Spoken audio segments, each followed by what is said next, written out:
ఎవరెక్కడ ఉంది ఇప్పుడు? ఇక్కడ అప్పుడు వాడు ఎవడాడు? గుడ్డివాడు. గుడ్డివాడు ఏమంటున్నాడు? యేసు అంతే, లేకపోతే యేసు అన్నాడా? యేసు అన్నాడా? యేసు అన్నాడా? ఏమని ఉంటాడు? చదివిని మీరు చెప్పాలి, చదవనోళ్ళు కాదు. పెద్ద గేకేసాడా, దీర్ఘం తీసాడా, మామూలుగా అన్నాడా? యేసు. యేసు అంటే మామూలు పేరు, దీర్ఘం తీస్తే పిలుపులో దీర్ఘం తీసాడు. ఆయన ఎక్కడో దూరంగా ఉన్నాడు, కేకేసి ఇంకా వినపడింది లేదనుకొని దావీదు కుమారుడా అని పెద్దగా కేకలేస్తున్నారు. ఆ పక్కన వాళ్ళే, రే అరవమాకరా, ఏమొచ్చింది నీకు, ఎందుకు కేకలేస్తున్నా, పనికి మనోళ్ళ గరమక అని వాళ్ళు ఆ వ్యక్తిని గద్దిస్తున్నారు. కానీ ఆడు ఎంటల్లా మళ్ళా కేకేస్తున్నాడు, దావీదు కుమారుడా నన్ను. కరుణలో ఉన్నటువంటి అర్థం తెలుసా మీకు? అసలు కరుణించబడిన వారు కరుణించబడతారంట. దేవుని చేత కనికరము పొందిన వారు ధన్యులు. దేవుని కనికరం రావటం అంటే ఒక మాటలో చెప్పేది కాదు. మన వల్ల కానిది, మనం చెయ్యలేనిది, అసలు జీవితంలో ఊహించింది చేసేదే అద్భుతం. అదే దేవుని కరుణ మన మీద ఉండాలి. ఏమంటున్నాడు? నన్నేమన్నా కరుణించు, నన్ను చాలు అంతే. నన్ను స్వస్థపరచ అంటున్నాడా? నాకు కళ్ళు అంటున్నాడా? లేదు. ముందు నీ కరుణ కావాలి, నీ దృష్టి నా మీద ఉండాలి, నీకు ఇష్టమై ఉండాలి. ఏదైనా చేయాలంటే ఇష్టం లేకుండా చెప్తే ఏమైంది? అన్ని ఫెయిల్ అయిపోతాయి. అందుకని నువ్వు కనికరించయ్యా, నువ్వు కనికరపడయ్యా, నా మీద కరుణించయ్యా అని చెప్పని అడుగుతున్నాడు. వాళ్ళేమలా గద్దిస్తున్నారు. ఎవరితను? గుడ్డివాడు. గుడ్డివాడికి యేసు ప్రభుని ఎలా తెలుసు? యేసు ప్రభు ఎలా తెలుసు? అక్కడ ఎప్పుడు అడుక్కుంటా కూర్చుంటాడు కదా, జనాలు వెళ్తున్నారు అడవుడిగా, ఆలకించాడు. ఏంది వాళ్ళు, ఏంది ఎక్కువ మంది వెళ్తున్నారు అనుకున్నాడు. వాళ్ళలో మాటలు విన్నాడు, అడిగాడు, ఏంది రాబాయ్, ఏంది జనాలు, ఏంది వాళ్ళు, ఏంది ఎక్కువ మంది వెళ్తారు అన్నాడు. ఏమన్నా గుడ్డివాడు అడిగితే వాడు చూతాడు? చెప్పండి. అసలు రోడ్డు పక్కన అడుక్కుని గుడ్డివాడు పిలిచి మనం అడిగి మనం చూతామా? నీ పని చూసుకురా అంటాడు. అసలు అడిగే సాహసం చేస్తాడా? అసలు కళ్ళే కనపడతల్లా. ఆయనకు కావాల్సింది మోత మోగాలి. అక్కడ పల్లెలో మోత అమ్మాయి వచ్చింది వాళ్ళు ఇప్పుడు అని చెప్పని ఆ మోతను మోగి ఆ మోత ఇంతా వెళ్ళడం ఆయనకి, ఇంకా ఆయనకి ఏ ధ్యాస ఉండదు. కానీ ఆలకిస్తున్నాడు. ఎవరు వెళ్తే నీకెందుకు? ఏమండి, ఎవరు వెళ్తే నీకెందుకు? నీకు కావాల్సింది ఏంది? నీకు కావాల్సింది రూపాయి, అంతటితో ఆగు. మళ్ళీ నీకెందుకు? ఎవరు వచ్చేది, ఏం చేస్తే నీకెందుకు? కానీ అంటల్లా, నా రూపాయి సంగతి తరపు పక్కన పెట్టాయా, ఎవరు వెళ్తున్నారు, ఏంది అడవుడు అన్నాడు. అప్పుడు చెప్తున్నారు వాళ్ళు ఏమని, నజరేయుడైన యేసు ఇటువైపు వస్తాడు. 3 సువార్తలో రాయబడి ఉంది. ఇది సువార్తల్లో కొన్ని రాయబడి, 4 చోట్ల రాయబడి ఉన్నాయి. ఒక్కొక్క చోట ఒక్కొక్క రకంగా రాయబడి ఉంది. వాటిని పక్కన పెట్టండి. వాటిని పరిశీలన చేయగా ఈ వ్యక్తి ఎంక్వైరీ చేస్తున్నాడు. ఏంది మీరు అడవుడికి వెళ్తున్నారు, ఏంది అని అడిగాడు. అడిగితే ఎవడు చెప్పాడు, ఏం లేదయ్యా, ఇప్పుడు యేసు ఇటు వస్తున్నాడు అన్నాడు. అనగానే ఇతనికి ఆశ కలిగింది. ఏమని? యేసా విన్నాడు మాటలు, ఎప్పుడు వింటామంటున్నాడు, జనాలు చెప్పుకోవటం. అరే మొన్న అక్కడ స్వస్థపరిచాడరా, ఆడ స్వస్థత ఇచ్చాడరా అంటే ఎన్నుతున్నాడు. జ్వరం తగ్గిందా, జ్వరం తగ్గిందా, చెయ్యి వంకరబొత్తు చెయ్యి వచ్చిందా, కుంటోడి కాలు వచ్చిందా, రే మొన్న పాడి ముడితే మా లేచారా. ఇవన్నీ జనాలు చెప్పుకుంటారు కదా. ఆ చెప్పుకునే మాటలు మనిషి విన్నాడండి. విని మనసులో పెట్టుకున్నాడు. ఏమని? యేసు అన్న మాట మదిలో ఉండిపోయింది, చాలంతే. యేసు ప్రభు వారు ఇలా స్వస్థపరుస్తున్నాడా, ఇలా మేలు చేస్తున్నాడా, చచ్చిపోయిన బ్రతికిస్తున్నాడా, కుంటోళ్ళని నడిపిస్తున్నాడా, పక్షవాయుం కలిగిన స్వస్థపరుస్తున్నాడు. అబ్బో, కానీ ఎప్పుడు రాకపోడా మనం పట్టుకోపాము అనుకున్నాడు, మనసులో పెట్టుకున్నాడు. ఆ సమయం రానే వచ్చింది. జనాలు వెళ్తా కనుక్కున్నాడు. ఇప్పుడు యేసు ఇటు వెళ్ళబోతున్నాడు అనగానే మొదలు పెట్టాడు. యేసు ప్రభు ఎక్కడుండేటప్పుడు, ఎక్కడుండే కళ్ళుండయా? మరి ఎక్కడ నడుతున్నాడు, ఎప్పుడు నడుతున్నాడు? ఓపిక ఉన్నంత వరకు. అంటే జనసమూహం అర్థమైద్ది కదా, జనసమూహం అర్థమైద్ది. ఫ్లోటింగ్ పెరిగింది అంటే ఇందాక దాకా 4 ఇళ్ళట్టు కనపడుతుంది. ఆ శబ్దాన్ని బట్టి గమనించాడండి. ఇక అప్పుడు ఎక్కువ మంది వెళ్ళేదలికి అంటే ఇప్పుడు వస్తున్నాడు. జనాలు అరే వస్తున్నాడు, పద పద. వాళ్ళు అరే ఎంతసేపు వచ్చేది, 1/2 గంటలో వస్తాడు. ఓహో ఇంకా 1/2 గంట టైం ఉందా, వెయిట్ చేస్తున్నాడు. ఇంకాసేపు అంటున్నాడు, అరే ఆ మూల మీదకి వచ్చేస్తున్నాడు రా. ఎప్పుడైతే ఆయన వస్తున్నాడు, ఆ మూల తిరిగాడు అని విన్నాడో, జనాలు గబగబ వెళ్తున్నారో, అప్పుడు మొదలుపెట్టాడు ఈయన. అంతమంది సమూహములు యేసు నన్ను కరుణించు అంటే వినపడిద్దా? అందుకనే స్వరం ఎత్తాడు, గట్టిగా అడుగుతున్నాడు యేసు అని, బలమంతా తెచ్చుకొని. పొద్దున్న టిఫిన్ తెచ్చాడు కదా, సద్యానం తిని ఉంటాడు. ఆ తిన్న బలం మొత్తం పెట్టి పెద్దగా కేకేసి అరుతుంటే ఆ పక్కన వాళ్ళకి కనిపించి, అరమ్మాక మౌనంగా ఉండరా బాబు, గుడ్డోడివి, నీకేం కావాలి, ఆయన ఏమిస్తాడు నీ దగ్గర నీకు అని చెప్పని గద్దిస్తుంటే, ఇంకా కేకలేస్తుంటే యేసు ప్రభువు కరెక్ట్గా అడగొచ్చాడు.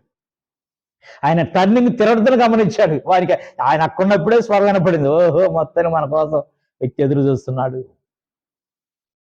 నా కోసం ఆశపడుతున్నాడు అని చెప్పని ఎదురు చూసి కరెక్ట్గా ఆయన దగ్గరకు వచ్చిన తర్వాత ఆగి, ఆయన నిన్ను తీసుకురండి, ఏ ఓ నరుతున్నాడు ఏందండి, ఏందడు ఆ రకంగా నరుతున్నాడు, యేసు దావీదు కుమారుడా, ఏందడి సంగతి, పిలిచాను. పాపం తీసుకొచ్చారు. ఇంకో సువార్తలు రాయబడిందంటే, ఆయన పట్టుకొని మెల్లగా తీసుకొని, భయపడమాక నువ్వు, ధైర్యం ఉండు, యేసు నిన్ను పిలుస్తున్నాడు.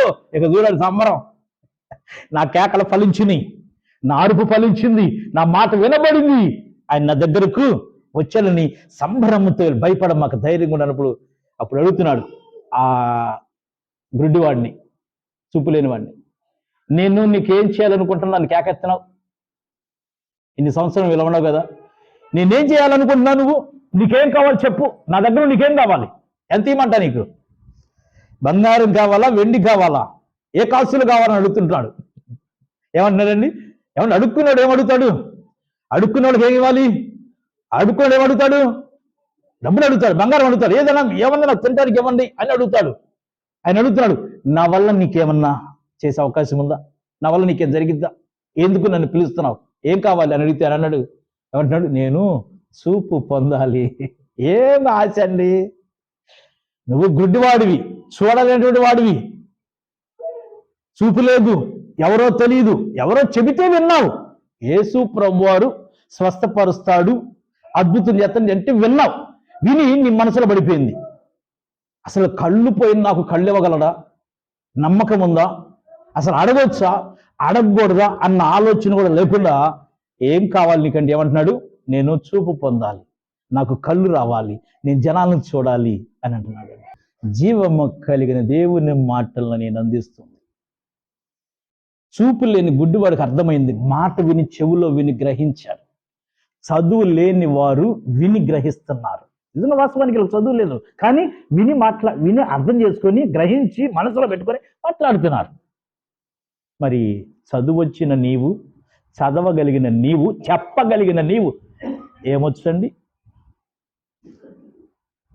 ఒకవేళ వీళ్ళకి చెవులు వినపడతలేదా? వినపడుతున్నాయి కదా, మొత్తం తెలుస్తున్నాయి కదా, ఎందుకని వెళ్ళట్లా? ఇక్కడ ఒక తూము ఏర్పడింది, ఇటు నుండి అటు వెళ్ళిపోయి మధ్యలో బ్రేక్ అవట్లా, ఇటు వెళ్తే ఇటు ఆగాలి, అటు వెళ్తే ఇటు ఆగాలి, ఆగట్లా, మధ్యలో వదిలేస్తే మొత్తం వెళ్ళిపోతుంది. ఇప్పుడు వీళ్ళల్లో ఎవరు బెటరు ఏమండి? చదువుకున్న వాళ్ళు బెటరా, చదువుకున్న వాళ్ళు బెటరా, గుడ్డోళ్ళు బెటరా? మరి వాళ్ళు బెటర్, మనం ఎందుకు, మరి గుడ్డోళ్ళు మనం ఎందుకండి? బైబిల్ సార్ చెబుతుంది ఏమంటే, మధ్యాహ్నం మీకు చీకటి వలె ఉంటుంది, మధ్యాహ్నం అంట చీకటిలా ఉంటుందంట, అంధకారములో తడువులాడుతున్నట్లుగా తడువులాడుకుంటారంట మధ్యాహ్నం. రాత్రి పూట అంటే ఓకే ఒప్పుకున్నాం, తెల్లారి గట్టిన ఒప్పుకున్నాం, మధ్యాహ్నం ఏందండి? మధ్యాహ్నం పూట చీకట్లో తడుకుంటున్నారు, కళ్ళు కపడతారు, వెళ్ళిపోతారు, ఎట్లా వెళ్తారంట. గుడ్డోడు ఎలాగా అలాగే, కళ్ళున్నోళ్ళు వెళ్ళటం ఏందండి?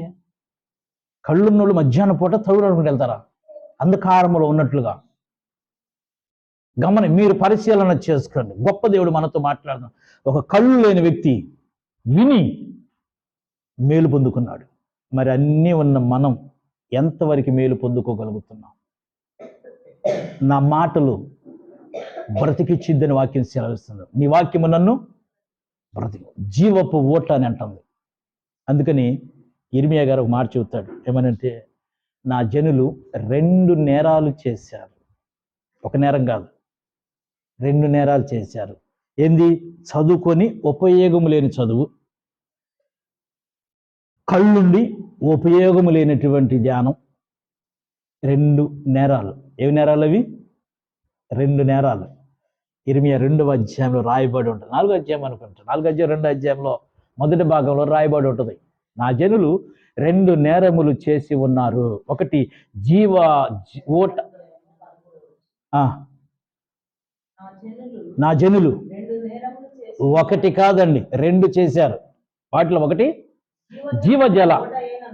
దేన్ని అంటే విడిచిపెట్టారు? జీవజల ఓట. అసలు దీనికి హద్దుల చెవటలా, దేవుని మాటలకు హద్దు అనేదే. ఓటను వదిలిపెట్టి నీళ్లు నిలవని తొట్లను తొలిపించుతున్నారు. ఏమంటలా? ఈ పోల్సినట్టే పోతున్నాయి.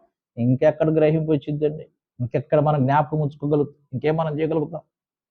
ఒకటి ఓటను వదిలేసాం, మాకు ఈ ఓట వదిలే, మా ఓట వేరుగా ఉందనుకుంటున్నాం. రెండోది అసలు నీళ్లు నిల్వ తొట్టలు. మనకేంది?